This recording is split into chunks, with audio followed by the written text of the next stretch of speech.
Food security by Mahina and Cami. Food security is when all people at all times have access to sufficient, safe, nutritious food to maintain a healthy and active life. Global food security. People around the globe do not have food security. Developing countries almost always have little or no food security at all. To feed our growing population, we need to increase global food production by 70% before 2050. Most food insecure people are not dying, but they are thin and hungry. There are more chronically hungry people in Asia and the Pacific, but depth of hunger is clearly the greatest in sub-Saharan Africa.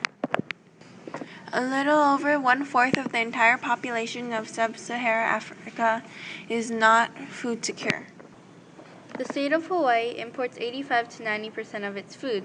This makes us food insecure and shows that we only provide at least 5% of our own food.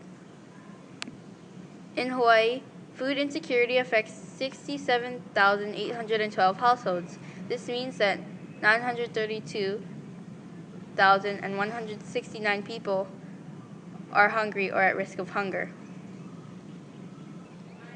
Because we need to ship in our products, this makes everything more expensive.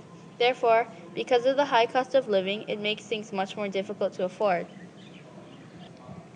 Most of the time, the people who go hungry are not unemployed, but are underemployed, and they live under minimum wage.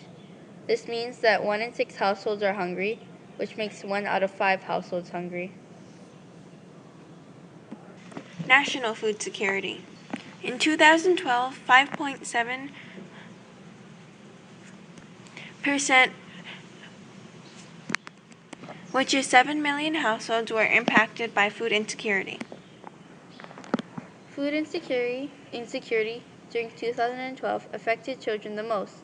3.9 million children were all under food insecurity. This robs them of its essential nutrients that are needed for bodily functions and also needed to stay focused in school. Thankfully, we have foundations such as SNAP. Last year, 59% of food insecure households participated in one of the 3 largest food and nutrition programs. Food insecurity in adults is associated with mental issues and is more likely to give them diseases. Food insecurity is also related to lower scores on physical and mental tests. It also raises the risk of chronic illness such as hypertension or hypolipemia. Thank you for listening.